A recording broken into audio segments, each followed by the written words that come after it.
มาเว้าอีสังเพิ่นว่าซั่นได้ ผู้เว้าในนี่ก็แฮงสอแสดงให้เฮาเห็นว่ามันเมานักผู้นี่แหละยังเมานักเพิ่นสอนดีก็ยังว่าเพิ่นสอนผิดนี่เนี่ยเพิ่นสอนถูกก็ยังว่าเพิ่นสอนผิดเนี่ยผู้นั้นยังเมานักเด้อ เมาจนบ่มื่นหูบ่มื่นตาพุ่นแหละนี่บางบ้านเอาบุญบ้านเอาบุญเฮือนนี่นะความประสงค์ของพ่อของแม่เฒ่าแก่เขาหวังอยากให้เป็นสิริมงคลจะว่าบุญเฮือนมนต์ทานยาคูมาสูตรมงคลมาเทศมาสูตรสัมหะสาล่างแทนที่ว่าสิพากันตั้งอกตั้งใจไปนบไปขาบรับเอาพรน้ำพระสงฆ์องค์ข้าเจ้าบ่แล้วโดยเฉพาะพวกวัยรุ่นหนุ่มขน้องนี่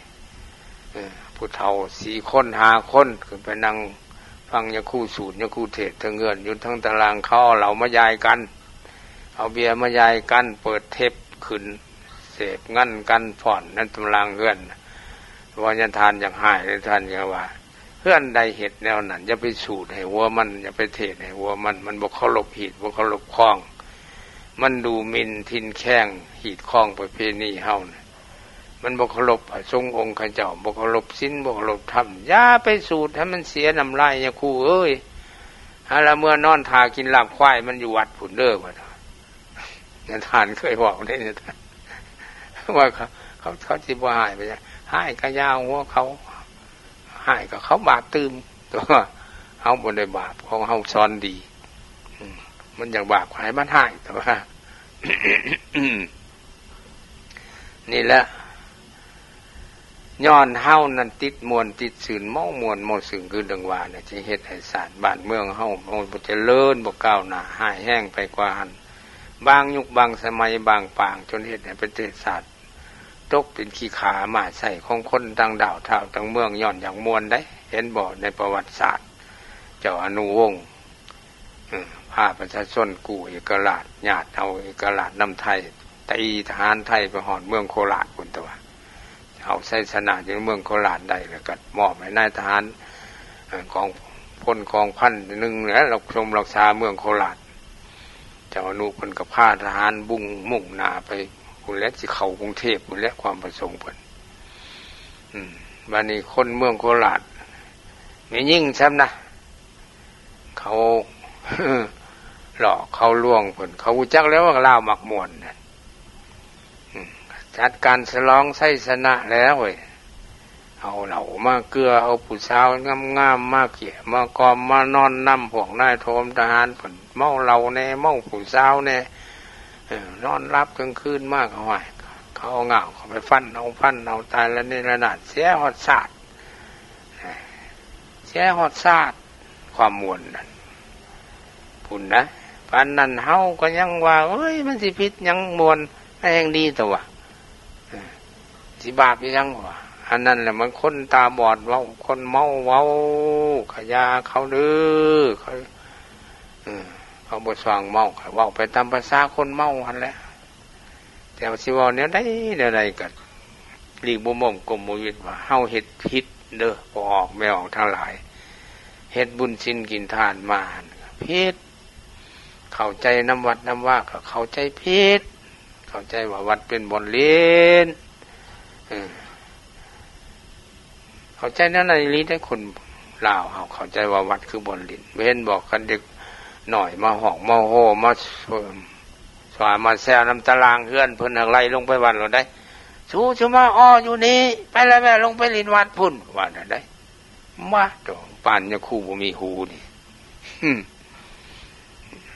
ความเข้าใจผิดนั่นแหละยังสิว่ามันบ่ผิดอยู่บ่ไผว่าญาทานบ่ผิดคันผู้ใดเว้าว่าญาทานบ่ผิดไหนสำนึกแล้วว่าโตยังเมาอยู่เด้อบ้านใดก็ตามบ้านใดก็ตามเด้อให้รู้จักว่าตัวเองยังเมาเด้อนั่นเด้อญาทานเว้าเขาสิเว้าแล้วเขาสิเศร้าบ่เศร้าก็อย่าให้เขารู้จักว่าบ่ได้ควรบ่ได้บ่ควรก็เอาแล้วอย่างม่วนก็ม่วนอยู่กลางบ้านห่านหญ้าพุ่นซะจะมาม่วนน้ำวัดน้ำว่ามันผิดต่อสถานที่ โลกเขาสมมุติว่าวัดคือสถานที่ศักดิ์สิทธิ์เป็นบ่อนบำเพ็ญศีลธรรมเป็นบ่อนปฏิบัติศีลธรรมเป็นบ่อนตักน้ำทำบุญเป็นบ่อนเคารพนบไหว้เฮาบ่นบบ่ไหว้มาขี่มาเหี่ยวเส้นหันและมาห่างเส้นหันและมากอดมากุมกันอยู่น้ำวัดน้ำว่าสิว่าบ่ผิดสิว่าเนี่ยใดมื้อเจ้ามันผิดความประสงค์ผิดอันต่อสิ่งเคารพนบไหว้อันนี้แล้วยันถามว่ามันผิดนั่นเด้อ เข้าใจบุญก็ว่าบุญเป็นของมวลคันบ่ได้บ่มวลแล้วโอ้จำหน่อยค่อยใจแล้วความเป็นจริงบุญน่ะบ่แม่นมวลเด้อบ่แม่นมวลเฮ็ดบุญนั่นการเฮ็ดบุญคือการชำระสะล้างอันใดมันเป็นของบ่จบบ่งามอยู่ในใจเพิ่นให้ชำระออกคือชำระโลภชำระโกรธชำระหลงชำระความเห็นผิดคือเดี๋ยวนี้นะเฮามีความเห็นผิดว่าวัดคือบ่อนลิ้นนะก็ชำระออกคันเฮาบ่ชำระออกแล้วบ่ได้แล้วบุญเด้อคันบ่อนอยู่ของบุญคือจิตคือใจใจเฮาบ่สะอาดใจเฮาบ่บริสุทธิ์ผุดผ่องเฮ็ดบุญมันก็บ่ได้บุญได้ก็บ่เต็มเม็ดบ่เต็มส่วนและได้เล็กๆน้อยๆนั่นแหละจังว่าคนลาวเฮามันจะบ่ก้าวหน้าคือเก่ามันเมาน้ำมวนจนติดมวนจนบ่จักคิดสิเฮ็ดสิสร้างหยังเกียงหูฟังแต่มวนนั่นแหละแต่ว่ามีคนเวียดนามเขามาหาทำงานเฮ็ดเวียกอยู่เมืองเฮาเนี่ยเขามาหาจันทานเขาถามว่าพอมีเวียกให้ลูกเฮ็ดบ่ลูกเขาเฮ็ดเวียกนำแน่คนเวียดถามได้หั่นได้บัดนี้อาจารย์ลาวมาถามพวกลูกพวกหลานไว้ข้างนอกนี่แหละพอทานถึงบ่ได้สิเอาบุญพุ่นว่านั่นเพิ่นถามหาบนมวลได้คำถามว่าเอาบุญน่ะบุญวันใหญ่นี่เฮิงปานใดบุญออกพรรษาวันที่เท่าไหร่เพิ่นว่ามันเมาม่วนคนลาวนั่นแหละมันจะพากันทุกข์กันยากเดี๋ยวนี้คนหังคนมีอยู่ในบ้านเฮาเมืองเฮาบ่แม่นคนลาวได้ส่วนหลายก็เจ๊กจีนหินหอเวียดนามเพิ่งดูเฮือนซ่านลานแป้นเขาอยู่ตามแคมทางนั่นเกินหลังใหญ่ๆงามๆบ่ได้แม่นลาวจักหลังเป็นเจ้าลาวนี่ผู้ละลี่อยู่ทางหลังบ้านเขาผู้ละก็สอบไปแซ่เป็นหยังเขาจังมีเขาบ่เมามวนปานใดเห็นบ่เจ็กไปหาพรกินเหล้าเห็นบ่แก้วไปหาพรกินเหล้าพรนี่ตุ่มปองหางคือหมู่เจ้าเขาก็หังเขาก็มีนั่นแล้วเขาบ่เมามวนเฮามันเมามวนโพ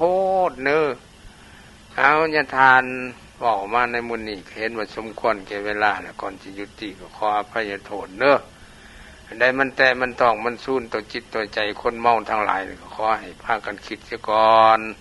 สุดท้ายนี่ก็ขอให้พากันอยู่ดีมีสุขกันอยู่หมั่นควันยืนทุกคู่ทุกคนเด้อ